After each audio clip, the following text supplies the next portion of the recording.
What's up, y'all? It's your girl Aniyah and welcome back to my channel. I am back with another video. I apologize for the lapse, but y'all, I'm gonna just be real. My hair wasn't done, and you already know, especially if you are a woman watching this video, you know when your hair ain't done, you just do not feel like yourself, and it's just like you don't want to do anything. You don't want to record anything. You want to go anywhere. Like, you don't want to do anything until your hair gets done. You don't want to do anything.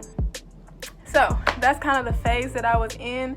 I wanted to wait until I got my hair done, and now my hair is done, so here we are. Now I have butterfly locks. Y'all have seen me through a lot of different phases and a lot of different hairstyles at this point. So yeah, this is my first time having butterfly locks, and I really like them. I really like them. They're very versatile. But anyways, y'all didn't come here for that. Y'all came here for the video, and I know you saw the title. I wanted to make sure that I came back with something good for you guys. I know this is probably going to be something that interests a lot of you, because even though you got your medical assistant certification, you want to know, well, what can I do with this? You know, I want to become a medical assistant. This is great, but I want to go further. I want to do more. I don't want to just stop at medical assisting. So if that is you, if that's something that interests you, go ahead and keep watching this video. Make sure you guys smash that like button as always. And if you are new here, go ahead and look around on my channel. And if you like what you see, go ahead and subscribe and join our family. We have made it to 800 subs. So that is definitely something to celebrate, y'all. So thank you guys for getting us to 806 subscribers, and hopefully our family will keep growing from here. Without further ado, let's go ahead and get into the video.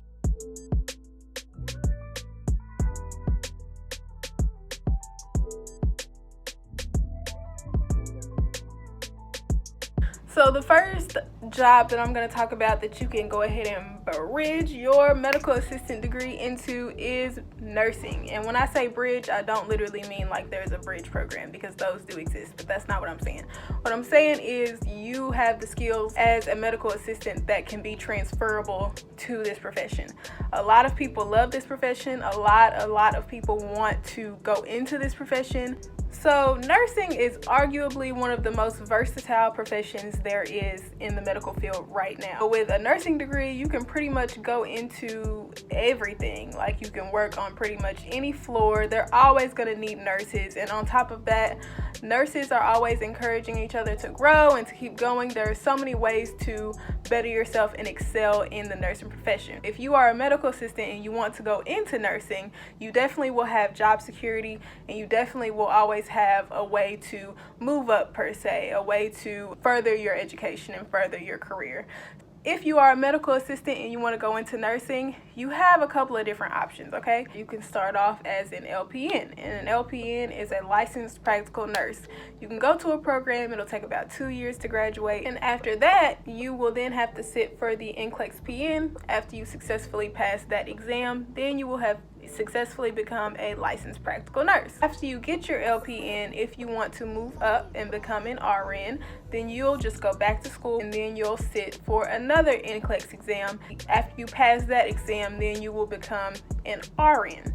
So an RN, that is an associate's degree. Now, if you're the type of person that thinks you don't want to do all that hopping around to different schools, you might want to go and get a BSN. So a BSN is a Bachelor of Science degree in nursing, and you can get that degree in 4 years if you go to a 4-year institution, like the school I went to, University of Kentucky. That is a 4-year institution, and they do offer a BSN degree. It's really just personal preference. A lot of people like how if you do the LPN, you can finish the LPN and then you can automatically go and work in the field. You could go get you some experience, get you that nursing pay money flowing in, and then after that, you can go and pursue your RN. Other people, they want to just go straight through. If you go for the BSN, you wouldn't be allowed to start working until you finish that degree. So it's really just depending on personal preference here and what you think you might want to do, how much time you have, just, you know, what's going on in your life at that given moment in time.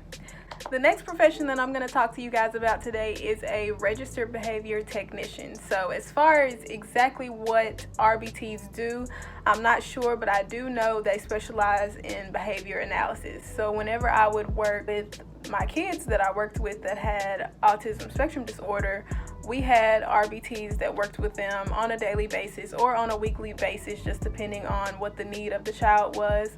And it's very much so a psychosocial type of degree. So if you like psychology and dealing with different behavior disorders and things like that, then you might want to go into this field. In order to become an RBT, you just have to take a training class online, and then you complete a certification exam. The next occupation that I'm going to talk about today is occupational therapy, more specifically occupational therapy assistant. So OTA school is normally about 2 years, and what OTAs do is they assist their occupational therapists. So what occupational therapists are targeting and what occupational therapy assistants are targeting is a person's ability to do activities of daily living. So they're bathing, they're feeding, they're cleaning, running their errands, getting in and out of bed, things like that. OTAs and OTs are kind of specializing in that area, and PTs, because a lot of people are wondering what the difference is between PT and OT. The physical therapists are more so focused on helping a person improve their ability to move a certain body part. That's kind of the big difference between PT and OT. Another degree that you can get after you get done working in the medical assistant field is dental hygienist. So if you are really into teeth, your dental hygienist is going to be the person who is trained in all things teeth. So they're more than likely going to be the person who works on your teeth. They're going to fill your cavity. They're going to do all the things that need to be done in your mouth before the dentist comes in there. So that's kind of what dental hygienists are trained in. That is an associate's degree, so it is a 2-year degree. Don't know very much about dental hygienists, only because I've never just been too interested in teeth. But if you are very interested in teeth, I do encourage you to take a look at that, because that is a very nice profession with nice pay that you could go into after your medical assistant certification. All right, you guys, now we're going to go into the bachelor's degrees that you can get after going into your medical assistant field. I'm going to go ahead and start with OT, occupational therapist. So we already talked about occupational therapy assistant, so it's natural for us to talk about OT first. OT is literally just the person who is over the occupational therapy assistant. As far as how much you can or cannot do as an OTA versus an OT, I'm not sure. You're going to have to go ahead and do your research on that.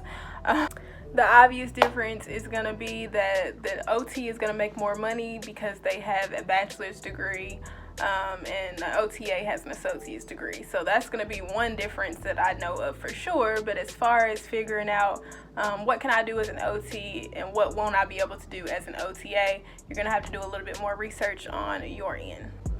The next one we're going to talk about is a physical therapist. So a physical therapist is similar to an OT, except where OTs worry more about how you perform your activities of daily living. PTs are more so worried about helping you improve mobility of a certain body part. So you see a lot of PTs that work for professional sports teams or even high school, middle school sports teams. When you break a body part, they're going to help you relearn how to use that certain body part. Next occupation I'm going to talk about is a physician assistant. So this is going to be one of your more lengthier ones as well. So to become a physician assistant, you're going to have to go get yourself a bachelor's degree. Doesn't matter what the degree is in, but you're going to need a bachelor's degree. And while you're getting that degree, you're going to need to take the prerequisites for PA school. They're all different. All PA schools have different prereqs. You're going to have to get patient contact hours. Most schools require a minimum of 500. It can be less, it can be more. Like I said, it just depends on what school you're applying to. And you're going to need a plethora of other things on top of that. So you're going to need shadowing hours, you're going to need volunteer hours. They're also going to want to see some extracurriculars thrown in there. And on top of that, they're all going to have a certain GPA requirement. And you're going to have to take the GRE if your school requires it. Some schools are requiring the GRE, some schools are requiring the PA cap, which is supposed to be coming into effect pretty soon.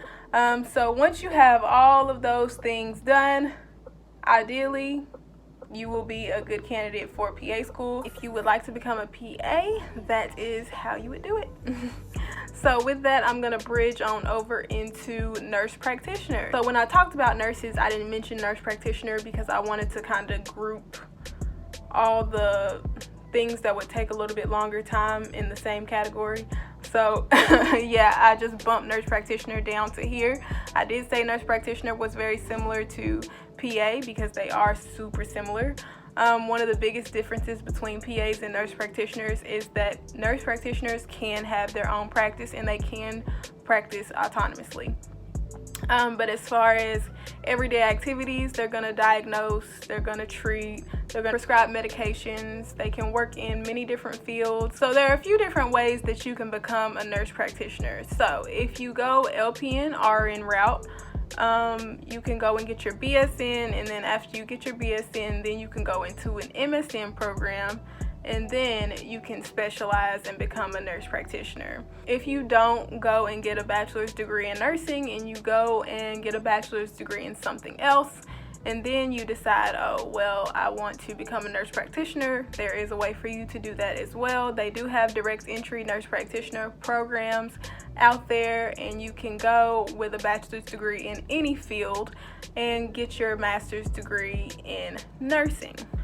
So yes, that is nurse practitioner. The next and the last one we're going to talk about is the one that's going to take the longest, but if you want to do it, definitely do. What I'm talking about right now is MD. So if you want to become a doctor, medical assistants work directly under doctors most of the time, so you're going to get some good experience there, especially if you have a doctor who is open to teaching you a lot of different skills that are within your scope of practice. You're definitely going to get a lot of experience working under a doctor, so naturally you might want to become a doctor after you get done with your medical assistant career.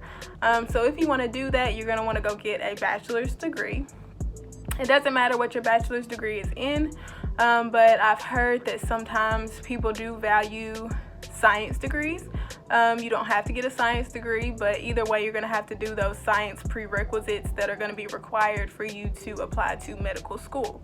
After you get out of your bachelor's degree program, you're going to want to apply to medical school, and you're going to need some things to apply to medical school, like you're going to have to meet GPA requirements, you're going to need letters of recommendation, you're going to need to take the MCAT, which is the test, the entry test that you have to take to get into medical school, and then you're going to need to complete the application and do all the things, go through the interview process, and then you should be good to go. After that, if you get into a medical school right off the bat, right after your bachelor's degree, you're going to go into a 4-year doctoral program. So bachelor's degree plus 4 years of medical school equals 8 years of school. After that, you're going to go into your internship, and then after that, you're going to go into your residency. So becoming a doctor takes a while. Doctors get a lot of education on a lot of different things, and they get very, very specialized training. So just by nature, it's going to be the longest. So it is an amazing field that's going to teach you a whole lot of different things about the human body. And it's definitely a rewarding field to go into. I think any field in the healthcare field is a rewarding field to go into. So hopefully you guys enjoyed hearing me talk about the different things that you can go into with your medical assistant certification. I definitely encourage everybody to continue on with their education. Don't just stop. Never just stop. Always set new goals for yourself. Always look for ways that you can elevate yourself. Never get too comfortable in one spot, because there's always going to be a way for you to be better and do more. So I definitely want to apologize for my lapse in posting. I have started a new job, and it's just been, I work Monday through Friday, and of course I came straight from college, and I had a little bit more downtime than I do now, especially working Monday through Friday, 9 to 6. I'm kind of just trying to get adjusted to that schedule, and I'm trying to work in YouTube and some other things, so please just give me some grace in this time. But I am going to keep posting. I'm not going to stop posting. I'm going to keep giving you guys content, and hopefully you guys will keep rocking with me till the end. So I love you guys. I'm getting ready for a move, another move. Yes, this is what I signed up for whenever I started dating my boyfriend in the military. So we're getting ready for another move, so there are going to be some moving vlogs coming soon. I'm in the market for another camera. I think I know what I want to get, but if you have any camera recommendations, go ahead and drop them down below. And if you have a specific video you want to see or any specific content you want to see, always know that you can fill out my survey. because that is always going to be available in my description box. But other than that, I love you guys. Y'all know I love y'all. Let me know if y'all like my hair. Y'all like my butterfly locks. So yeah. If you haven't already, go ahead and like this video. If you are new here, go ahead and subscribe and join our family, and I will see you guys next week. XOXO.